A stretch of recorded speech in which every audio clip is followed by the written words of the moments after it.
There's something old world about just showing us the title. Let us have it. Now we know what's up. Whoa, this is the guy who did that Thor movie? Who knew he had all this Shakespearean artistry in him? No.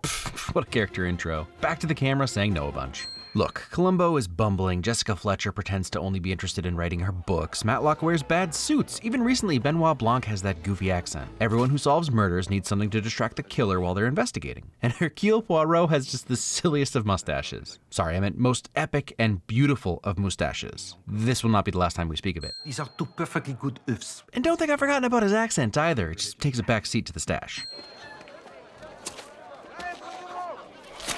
Ah, you think he's gonna be all uptight about poop, but it's not the poop, he just needs balance in the world. Although poop is always funny. Leaning into the classic feel of this movie with the black and white. The police find no pieces of evidence at all. I find one. But now for the real introduction to Poirot. A cold open denouement. We learn so much about him in under 5 minutes. This morning, as I waited, I have to tell you, rather disappointedly upon my breakfast. Difficulty with eggs, you don't need to know this. And it's filled with great delivery like this that makes it feel like an ad lib in the best way.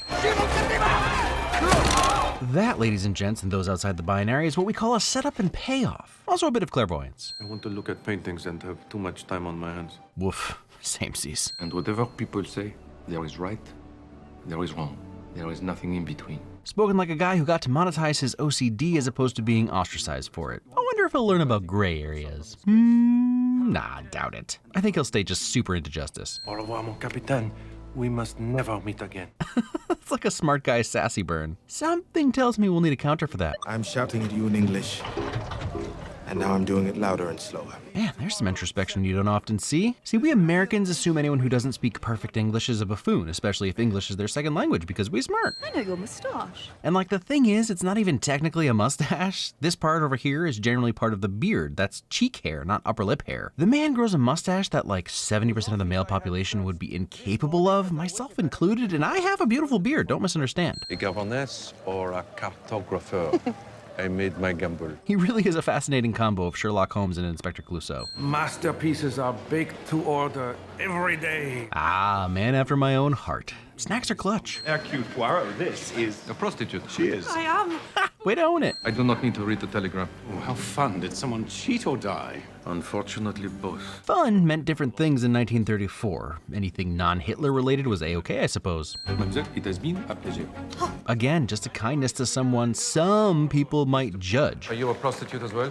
Certainly not. And without a beat of hesitation. I'm liking this dude already. Please don't speak. You make it worse. See what I mean? Poirot is a real master of sass.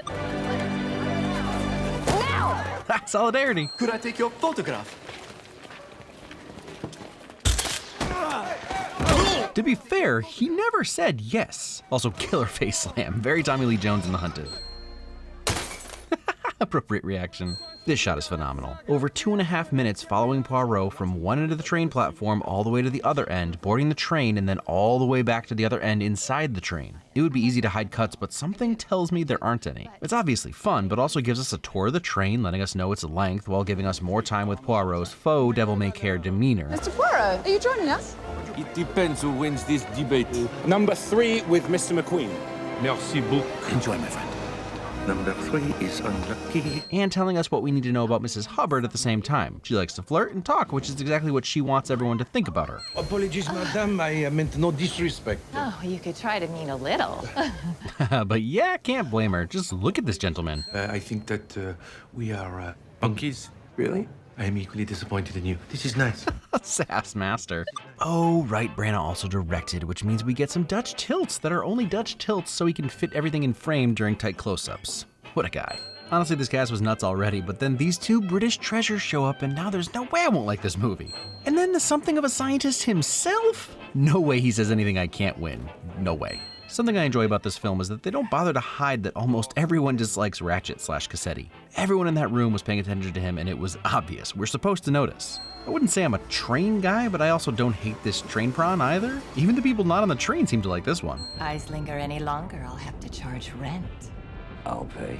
Hot dang, every word out of Pfeiffer's mouth is gold, and it's even better once you know her connection to Cassetti. We can almost see the twinges of the hatred as she approaches, but then she puts her best flirt on when she needs to stay above suspicion. They also lean into Poirot being completely absurd. The mustache protector, the egg measuring, the outrageous accent. Also, where do I find one of those mustache protectors? I mean, that's clearly custom. No, thank you, I do not drink. He does not agree with you. Sin does not agree with me. Vice is where the devil finds his darlings. We should no longer speak. Temet Noske. Madame, madame. Madame. Such a polite man, even greets the dog. There's something about a tangle of strangers pressed together for days on end with nothing in common. Boredom plus anonymity plus a constant gentle rocking. Men only care about one thing, and it's trains. With your hobbies, you will never amount to anything. God, I hope so. The best kind of insults are the ones where the insulted barely even knows they're being insulted. That sounds super. The same for me. These breaks, where it could be played off as a general surprise, but you know they're actually breaking character because everyone is playing a part to get away with murder. In the future to be said not with that man. Like should be seated with like. What the crap, Volko? Vouch for you, man. I see Willem Dafoe showed up today, but still, that pretty much nails how racists see themselves. To mix your red wine and the white would be to ruin them both.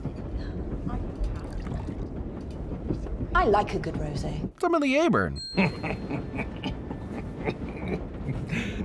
I don't remember A Tale of Two Cities being particularly funny, but I love how much a novel about the French Revolution and the Terror would be amusing to Poirot. The Avenger of the Innocent.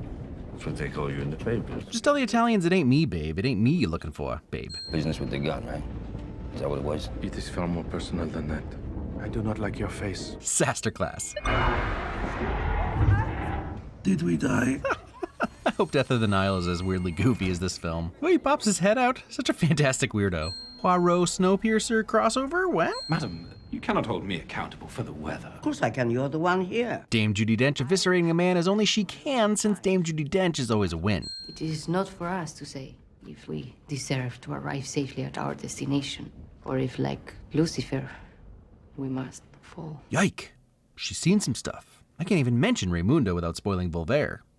Wait, this one shot is over 2 minutes long and it's stellar. The framing, the smooth camera slides, the props. I love that tray. Poirot feeling the cold air coming out from under the door. The geography or the depth of field of view, I guess, of the scene makes it feel odd when Poirot checks, which adds to the claustrophobia. The very deliberate, controlled way Poirot breaks the door handle. The doctor goes in, but the camera stays with Poirot. It's a great move to hold off on showing us the body. It's an artistic way of nailing the odd, off-kilter urgency feeling of this scene. I'll have to meet with the police, make some statement in some grimy station. And a man has died. Priorities. If we leave this to the police, they will choose a culprit, most probably Mr. Marquez, for no other reason than his name is Marquez, or Dr. Arbuthnot for the color of his skin. Checks out for the 1930s. Glad the world has moved way past that now. Way past that. You might think, but the soul patch seems a little anachronistic and goofy. Nope, you're wrong. Poirot does what he wants. He wears it, he kills it, he owns it. Every day we meet people the world could do better without, yet we do not kill them. And we're still hammering home his current ideology. I like that he takes the time to essentially say that Cassetti was a bad dude and he's not going to solve the case for him, but simply because he doesn't like murder. I do not approve of murder, my friend. And why you? My name is Hercule Poirot, and I am probably the greatest detective in the world. Points for the probably. He knows he's the best, but also he knows the odds that maybe there's a James Bond-looking fellow out there who's just as good. And you're looking at me like I did it. It's not fair to be surprised that Josh Gad is this good in this movie, but I still am. This awkward pacing where he keeps stealing glances at Ratchet's dead body. It works both as him playing a character and being startled by Poirot. Ha, that one kind of works. Us. You said you don't hold a man's race against him. I suppose depends on the race. Hey, what better way to be above suspicion than to not pretend that you're above suspicion by being an a-hole? This scene hits different when you know they all did it. What on first watch seems like suspicion of each other comes off as knowing looks of concern on subsequent watches. And another overhead one-shot, but this time showing us the body with an almost imperceptibly slow push-in. Expert composition and camera work. Jamie Tart doo doo doo doo doo doo. Jamie Tart doo doo doo doo doo doo. Dang, he really is a good detective. Nobody told me I'd have to be good at word scrambles to be a PI. If I were to leave something unpleasant on your pillow, sir, it would not be a letter. I repeat, poop is always funny. Mr. Masterman, I'm sorry about the toothache. While not especially sassy, it's still a smart guy way of conveying discretion and condolences at the same time. I love the little cakes. My man really loves himself some snacks, and it just draws me closer. And it's truly a staple of this Poirot's personality. Not the food specifically, but that he's not above anything. The first time we really see him marveling at anyone is the baker preparing bread. There were indulgent times in my life. Yeah, like that time he got El Americano pulled over and arrested. Miss Debenham left your compartment without you noticing? No, I sleep very lightly. The slightest sound and I bolt upright. I was surprised once. Never again. The clues are so on the nose obvious when you know, but are vague enough that she could be talking about anything. If it were easy, I would not be famous. Next. Clearly not giving that mustache the credit it so blatantly deserves. We are not in America, Miss Debenham. There are no laws against what you may feel. Oh, right. Because interracial marriage was illegal in lots of the US until the 60s, and even then plenty of states still fought to not allow it. It's only a win for reminding us how crazy recent that was. I believe it takes a fracture of the soul to murder another human being. At first we interpret that as you have to be evil, but when you actually think about the words, all these people had a fracture of their souls when Daisy was murdered. Aber Ihre Exzellenz kann mich da nicht verstehen. Das genau ist der Punkt. Oh, just two absurd acting talents speaking German to each other while Dame Judi Dench chills. The guy who plays Book must be pinching himself. Bourbon, my queen. If just the smell of bourbon makes people think of you, you might be drinking too much bourbon, or you work at a bourbon distillery. So maybe rethink your life, or stay gainfully employed at a job you love and tell everyone to hit bricks. You could have kept the secret of who Poirot was chasing if you hadn't cast Olaf for a snowy chase scene. Still, for a film with almost no action, this is fun and well constructed. What is the English word? The chocolate? Fudge? Fudge! It's full of the fudge! Slipping humor into otherwise dramatic scenes is an art, and Branagh absolutely nails it here. This line in his, let's be honest, over-the-top accent. It's full of the fudge! The one line I continually quote from this film. It's a real I would like to buy a hamburger moment. Hamburger. Hamburger. Hamburger. He had some tomfool opinions on Stalin I had to correct. Odd opinions about Stalin I had to turn around. It's funny how they both said the same thing about Stalin, and all it does is make both of them seem sus. You won't listen to reason. Never. Weird flex, but okay. That's impressive commitment. We know she volunteered for that, and all because McQueen was looking like the most likely suspect. We'll arrest both How dare you! This is one of those couples that you see in a screaming match at a restaurant, then 5 minutes later they're making out. No thanks. You are funny looking, Monsieur Poirot. Are all detectives so funny looking? Huh, that one stung. So his weakness is having his feelings hurt. Human after all. Barbital. I take oceans of it. We really lost something when people stopped talking like this. What happened to us? Huh? What happened? I'm particularly good at capitals. My governess was a stickler for geography. I do enjoy a mystery that actually drops clues like this that are accessible to at least a portion of the audience who's paying attention. Probably more than not, and it's a great red herring that lets us think we can predict the twist. It's no crime to want to be distant from trouble. Yet here is trouble. Snap. There's definitely a life lesson in there. If you're innocent, you should have nothing to hide. Shut it. First, everyone has something to hide. Second, tell that to all the innocent people in prison right now. So, yeah, life lesson win. You're neither an Austrian, nor a German, nor a professor, but a good imitation. Was it based on someone you know? Perhaps a sassy German mariner with daddy issues? A local butcher where I grew up was a Kraut. Good man. Great accent. I love that it's not just a typical American accent, it's very Defoe gangster. Amazing switch. Willem Dafoe is always a win. Sorry about the colored folks' cracks. Hey, turns out it was Willem Dafoe after all. But now I am very humble and I say like a little child, I do not know. I am afraid, my Catherine. That being unsure is a fear of Poirot's puts so much of who he is and how he's presented himself into context. Cassetti was a pig. He deserved to die. The reveal before the reveal before the reveal. You probably know there's more to it, but Mary is a very believable lone murderer. She's received special treatment from both Poirot, who doesn't want it to be her, and from Branagh as director, letting her be the first person from the train he meets. She's a fantastic red herring. I'm not sure this qualifies as a jump scare, but it definitely made me pee my pants a bit. John Armstrong was my best friend, my commander. And then the reveal before the reveal becomes even more plausible. You could still easily believe he was taking the fall for Mary. Again, in a movie that isn't so much about the visual composition, this is a gorgeous shot. You tell your lies, and you think no one will know. But there are two people who will know. Your God and Hercule Poirot.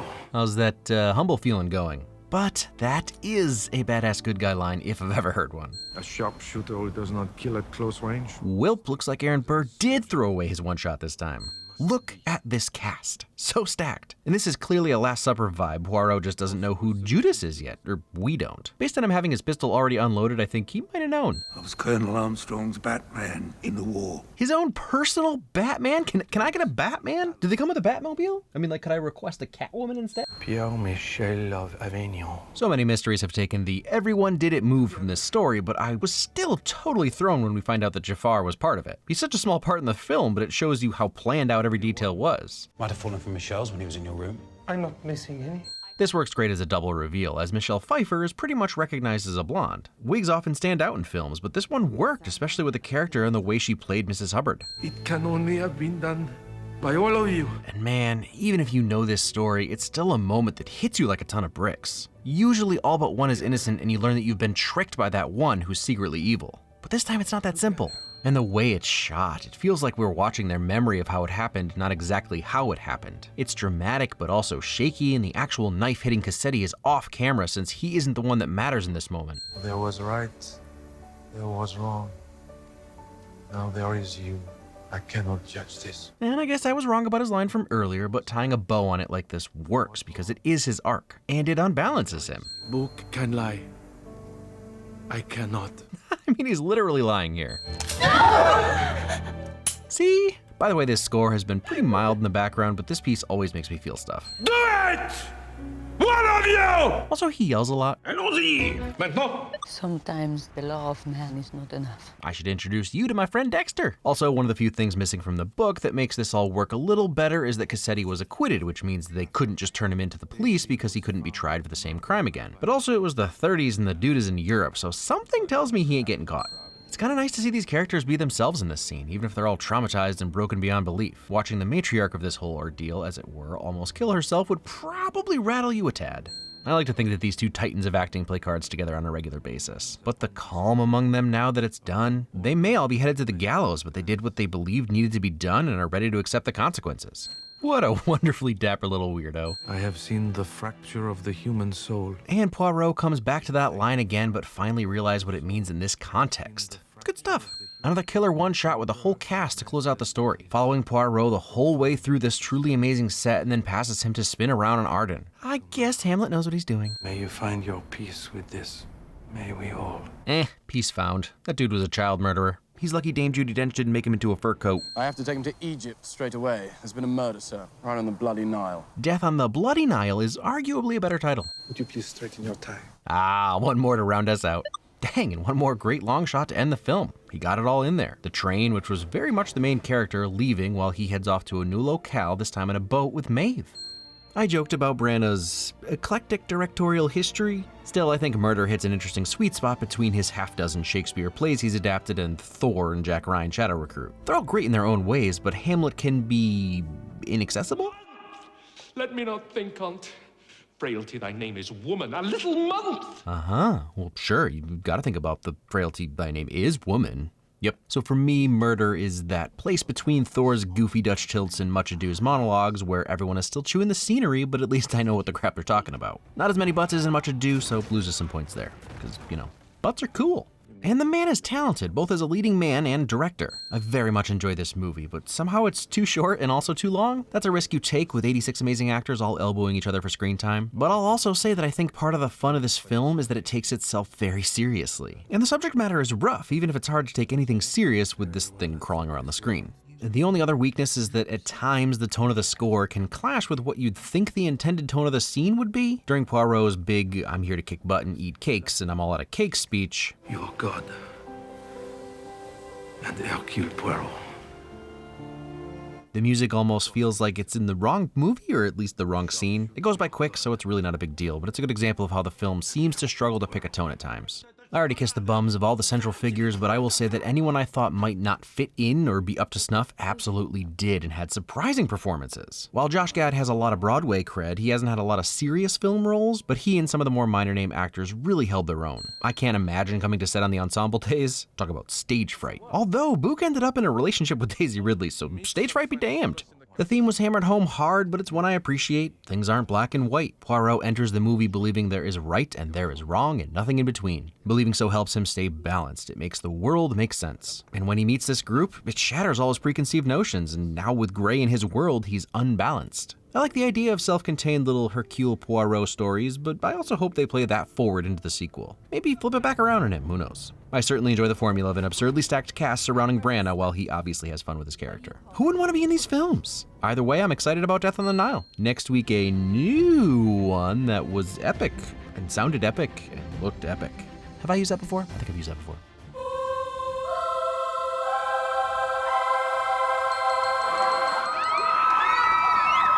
I do not like your face. It is not the...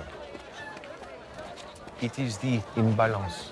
I can only see the world as it should be, when it is not the imperfection stands out like a nose in the middle of a face.